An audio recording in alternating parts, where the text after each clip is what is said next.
Okay, hello, good morning, everyone. Let's start with some dark chocolate. Mm, next. Okay, so this one is all about a funnel which was really doing good. I have taken it from swiped.co. You can go for the reference. Anyway, this is True Veni funnel breakdown. If you don't know True Veni, it's a really great protein brand, not in India actually, it's in US based and other Anglo sanctioned countries. But, anyways, the funnel is really good, so let's start. Okay, we'll start with the landing page. Okay, so before we start with the whole thing, there are mainly one, two, three, four, five, six, seven. Almost 7 pages are there. But if you look at the pattern is really there to maximize the AOV as well as the customer journey. I'll tell you how. If you look at the landing page, actually they are giving something a special offer. They are giving sort of a lead magnet, not certainly a lead magnet.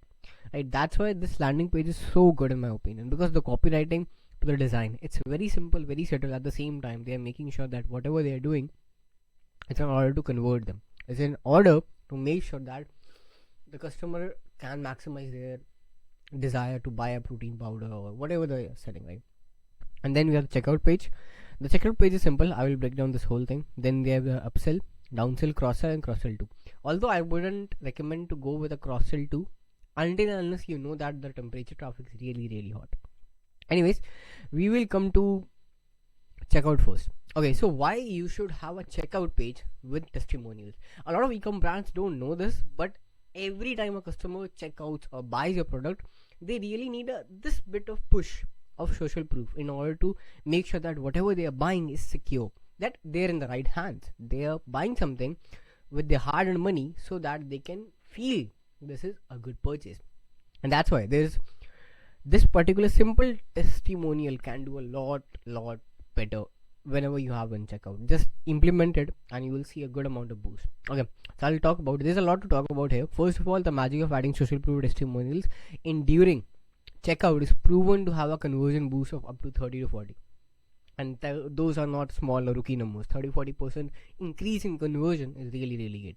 Think about it. That's the difference between breaking even and going broke, or like losing money on the ad spend. That's why having a testimonial or a checkout page is really good. I'm not telling you just to fill the whole checkout page with testimonials. No, you're overdoing. Just add a simple one or two. If you can add a small video, but I won't insist with the video, you just go with the written text, and 2 testimonials at max is really good. That's it. That's why you always have to have a checkout. Now coming to the upsell page, you can see this whole upsell page is really small in terms of copywriting, also in terms of what design wise I would recommend, but this all page is really good. This whole page is really, all means all those pages, upsell, downsell, and cross sell. Coming to the upsell part, the simple normal headline, important read before closing the page, the step of customer journey, where they are, and then you know what goes well with 4 samples to this is like the normal generic copy of an upsell. That is not the highlight here. The highlight is this particular part. If you look at, here's why we are doing this particular thing. This section in itself or subsection is really psychologically viable, and I would recommend every e-com brand should go with on their upsell, because this particularly gives a reasonable chance that this particular offer you are getting as a consumer is not something magic. No, not, they are not doing generosity. They are doing because they know that you as a consumer deserve more. This gives you a reasonability that yeah, this is not too good to be true, but at the same time the brand or the particular person in this case, she's trying to give you an offer for being a good loyal customer, and that reinforces a reward behavior, that whenever you buy something you're gonna get a special offer.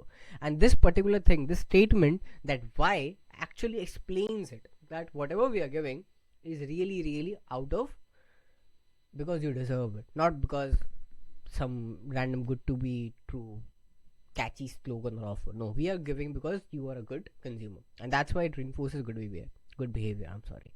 Okay, although I have highlighted 10 different things about the whole sales page, this thing, man, this stood out the most. Actually why? Because the headline says, here's why we are doing this. This single line actually has a massive impact upon the whole upsell page. You will say why.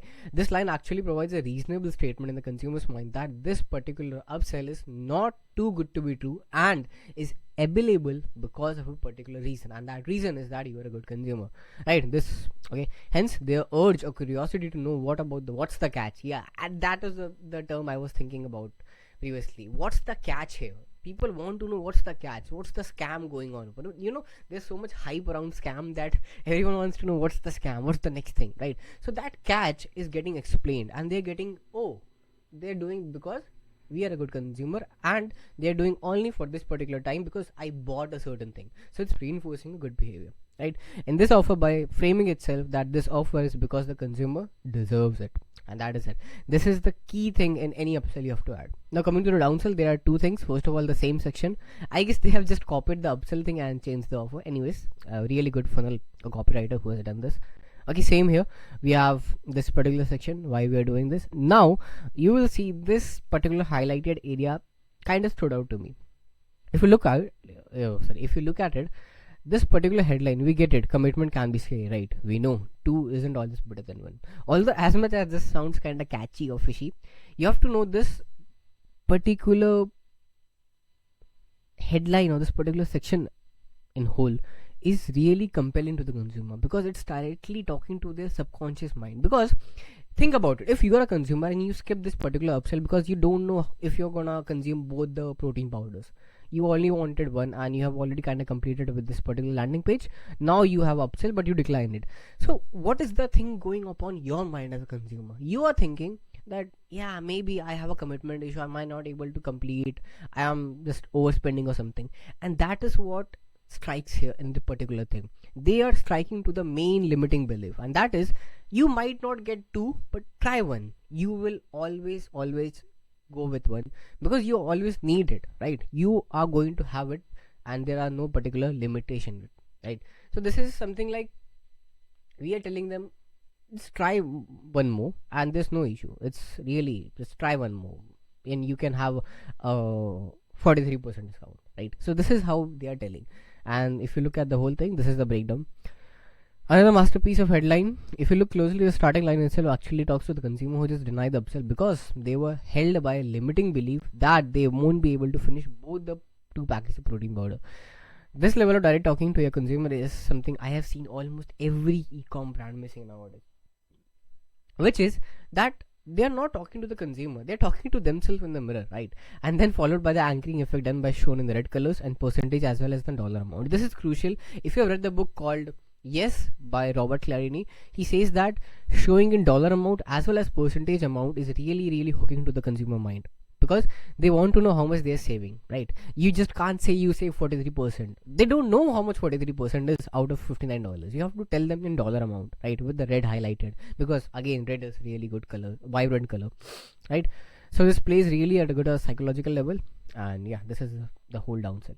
I've not broken down the cross sell because this is too long. I would definitely do in another video, but for this you have to make sure that whenever you're checking out, add a testimonial. In case of upsell, add this why section. In case of downsell, anchor them so they can feel that, yeah, I might not finish 2, but I can finish 1, right? So it's reinforcing another behavior.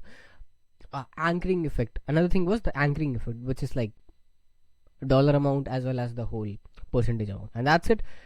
I'll see you in the next video. Cheers.